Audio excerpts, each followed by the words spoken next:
Hello everyone, this is Shilpa Sharma, lecturer, Human Resource Department, Simage Group of Institutions, Patna. In this video, I will brief about what performance appraisal is, although I have made a separate video on this.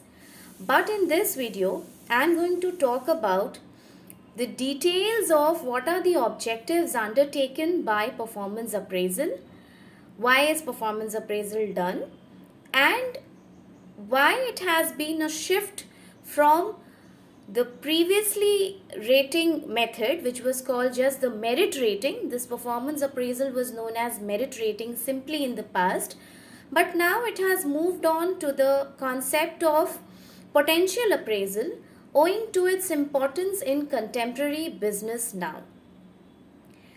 As I've told you that performance appraisal is a systematic evaluation of how an individual or how an employee performs in an organization. This is known as performance appraisal. Now, this performance appraisal is a regular thing, it's a continuous thing, and it takes place after a certain interval of time. Now, I am not telling you that this is specifically for 1 year only, though you have heard that many times, because there are organizations that, owing to its nature of work, for example, various marketing jobs, they have their performance appraisal cycle even before 1 year. So, whatever the case be, the thing is that it is a systematic evaluation of the performance of an individual, and it is a continuous process in the organization. Now, why is performance appraisal done? Why is it such an important activity by human resource department in any organization? And remember, whether the organization is big or it is small, performance appraisal mandatorily has to be done for the employees. This has its relevance not just for the employees, but hugely for the administration of the organization also. Which means that for an organization, it is equally important to recognize the underperformers as much as it is to recognize the people who perform very well in the organization and find various sources of motivating them. Why is it important to recognize the underperformers? You must have heard about economic recessions or the companies not doing very well, or during the time when the market is not very conducive in terms of economy. Then the organization, it chooses to cut out the jobs or cut out the people who were underperformers throughout. For example, Tata Consultancy Services, one of the biggest IT services provider in the country and abroad, it cut out about 1,000 jobs in the year 2015. So likewise, it is very important to understand who are the underperformers. It's not just for the cutout of their job or for laying off that person or retrenching that person. Rather, it is also important to identify if there is any sort of training need for that person.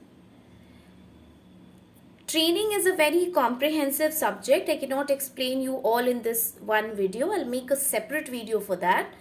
But please understand that, as of now, you please understand that when we do training need identification, means what is the need for training in the organization. The need should be identified because it is a cost borne by the company. So in that case, there are two kinds of broad needs that organization identifies.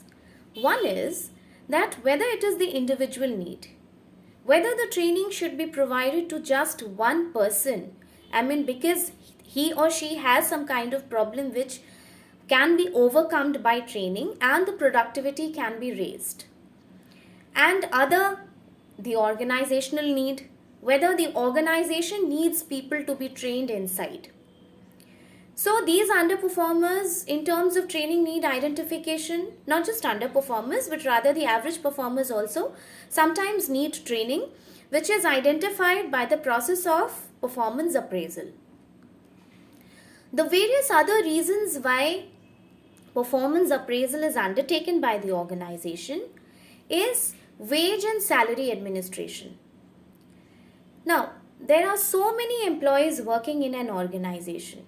And evidently they do not work on the same salary. And if an entire batch has joined together in the organization, the same appraisal raise is not given to everybody. The same increment in salary is not given to everybody. How is this decided? That who has done better, who has more potential to be better in future, and that the identification has been made by a proper process. This is done through performance appraisal. So, how should be the compensation management system in the organization? How should be the wage and salary administration in the organization is one major objective undertaken by the process of performance appraisal. The second I discussed was the training need identification. The third is identifying high performance individuals in the organization. Now, as a matter of fact, we all know that when a person leaves the organization, not all people are retained, or not all people are offered more salary or more lucrative offers in the organization to be retained. Then who are retained? Who are offered all those things? Those people who over a period of time have proved themselves as the asset of the organization.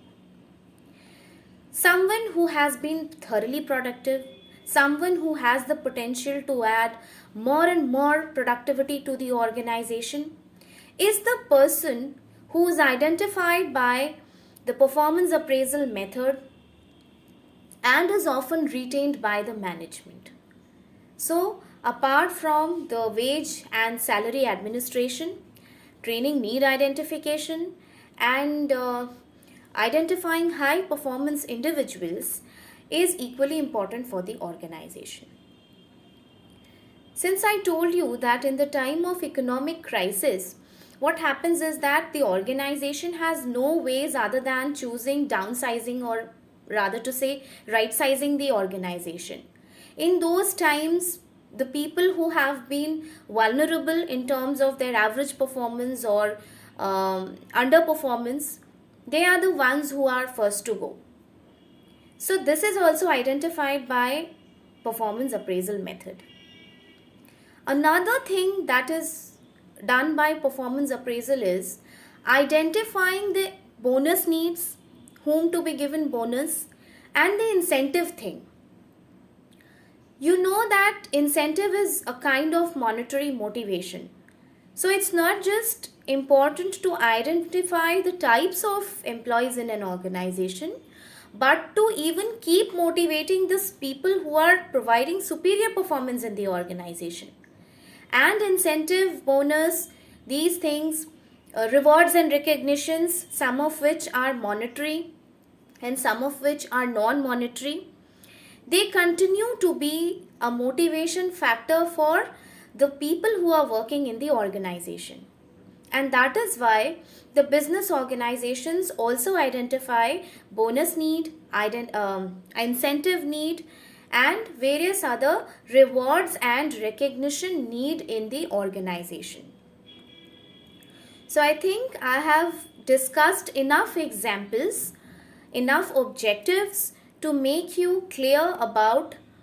concept clear about what is performance appraisal, why is performance appraisal important in an organization.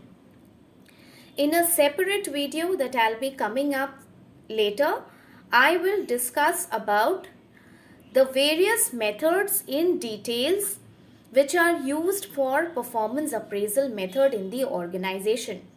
Some of those methods are traditional, which are not completely obsolete, rather they are still being used, but in a small organization which is not that vibrant, not that dynamic, which has smaller capacity. But we will lay tremendous focus on the modern methods of appraisal, and in specific I will discuss 360-degree appraisal of a performance appraisal in my this series of videos of performance appraisal. Thank you for now.